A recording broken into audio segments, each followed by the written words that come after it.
What's up, guys? Before I start this next video, if you're subscribed to my channel, I'd like to ask you to make sure that you're getting all my notifications, meaning that you're getting notified through YouTube every single time I put out a new video.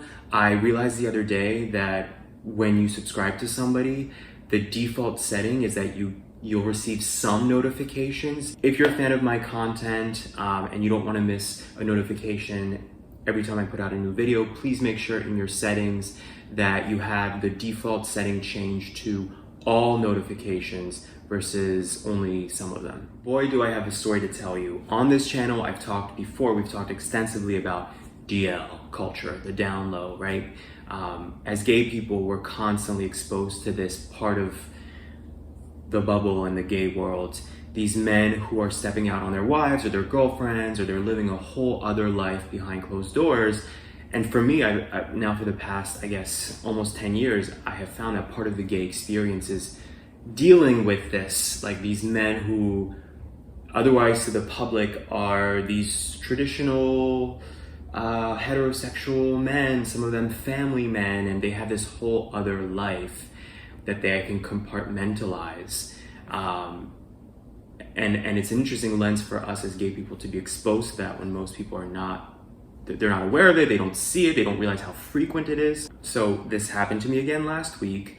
I started talking to a guy online, so sexy, so fine, 6'3", rugged, this raw sort of charisma and charm, and he was really proactive in trying to get my attention, and he kept telling me I was his type, all this stuff.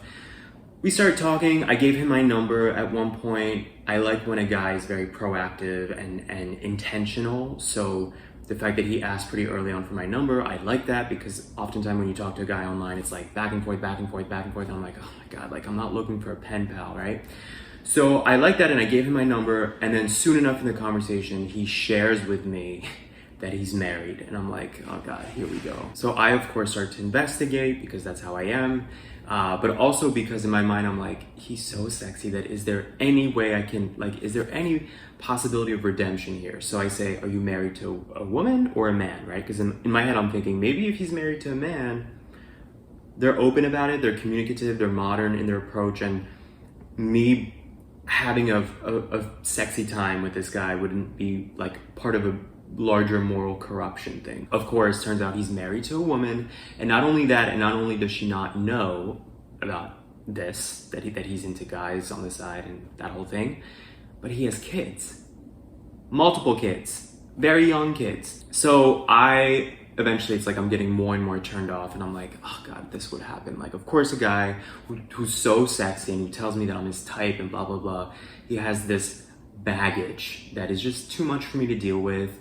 And I was actually very proud of myself for how honest I was with him. I said I couldn't really proceed with this, and he was like, why? And I think he was shocked, because I think a guy like that is not used to somebody turning him down, and a guy getting turned off by like the moral element of it. And so I said, listen, I shouldn't have to go through with a complicated situation like this that is morally like not so great for the sake of having a dynamic, exciting like sex life. Like I shouldn't have to deal with this kind of thing, and me dealing with this kind of thing basically indulges you in doing something behind your wife's back, and I don't think that's cool. And he was just kind of shocked. I think he got it, and I think he was surprised that I explained that in such an honest, like raw way, to the point where conversation ended. Remember, he has my phone number from the beginning of the conversation. About an hour later, he messages me on WhatsApp, and I'm like, oh my god, here we go. And I'm thinking, why can't guys that are actually open and honest and that, you know, emotionally available, that there would be potential with, why can't they be this intention based, that they're like reaching out trying to get my attention? Why is it always these guys that there's no future with, there's no possibility?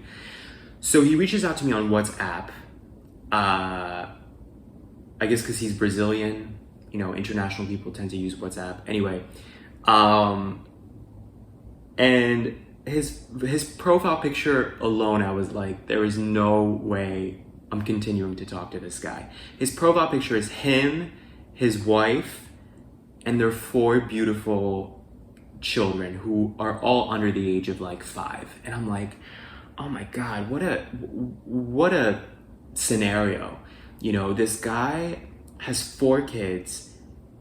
He had 4 kids with his wife, all a max a year or 2 apart. And I'm just thinking, how do you get to that point that your life, that there's such a disconnect, that you're doing this thing on the side and you're obviously attracted to men? And he was also very respectful towards me.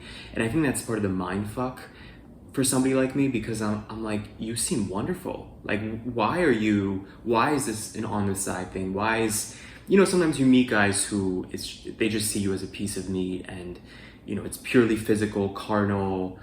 But he seemed like somebody who, maybe he's struggling, maybe he's still trying to figure it out, maybe because of family pressure, societal pressure, religious pressure, whatever it is, he feels that he can't actually be openly gay.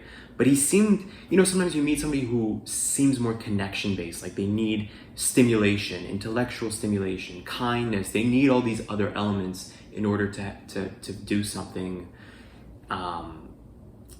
sexual.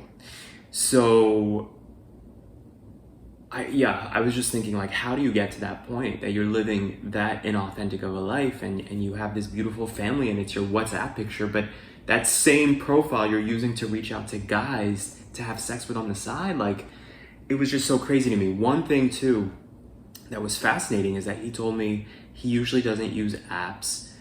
He usually doesn't go the online route. He meets guys on the street. And I was like, what?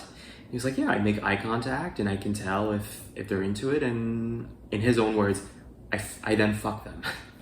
And I'm just thinking, how is it that a down low guy can just get guys on the street like that? And I can barely get a date.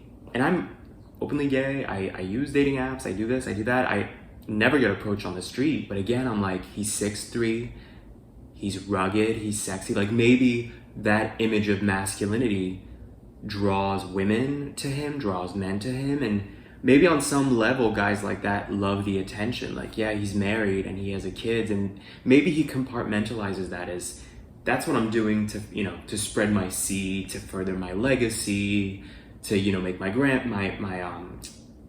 family happy, meaning his own parents and whatever.